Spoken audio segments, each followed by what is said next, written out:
Guys, ఇదైతే vlog 2 of temple series. Army camp కట్రాకి ఎందుకు పోయాను ఎందుకంటే ఈ ఐడి కార్డ్ కోసం. ఇదే టోకెన్, ఇది తీసుకునే మనం మందిర్ లోపలికి వెళ్తే మనల్ని అలౌ చేస్తారు. ఇదైతే లాటీ, ఎందుకంటే ఈ ట్రెక్కింగ్ కాబట్టి కంపల్సరీ ఉండాలి. వాడైతే నాకు 10 రూపాయలు మోసం చేశాడు బ్రో, వాడినైతే గట్టిగా గుర్తుపెట్టుకోవాలి.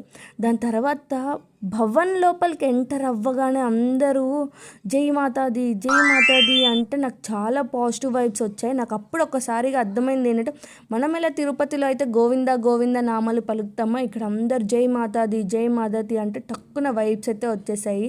ఇంకా లోపలికి ఇలా మనకైతే డప్పులతో ఆహ్వానించేస్తున్నారు అనుకో. మేమైతే చాలా అలసిపోయాం, ఎందుకంటే కంటిన్యూస్గా 7 కిలోమీటర్స్ అయితే వాక్ చేసాము. ఇంకా ఇక్కడ ఇదైతే అర్ధకుమారి ఈ ప్లేస్ మొత్తము. ఇంకా సరే పడుకుందాం అనుకున్నాము, కానీ ఇంతమంది జనాలు చూసి మాకు అస్సలకి నిద్ర రాలేదు. ఇంకా ఫస్ట్ అయితే ఆకలి వేసేసింది. ఇంకా సరే అని చెప్పి ఇంటికాడ నుంచి తెచ్చుకున్న వెజ్ బిర్యానీ అయితే మనం తినేస్తున్నాము. ఇక్కడ నుంచి ఇంకా లోపలికి వెళ్ళాలి, అదే భవన్కి వెళ్ళే place. Do follow, subscribe, bye.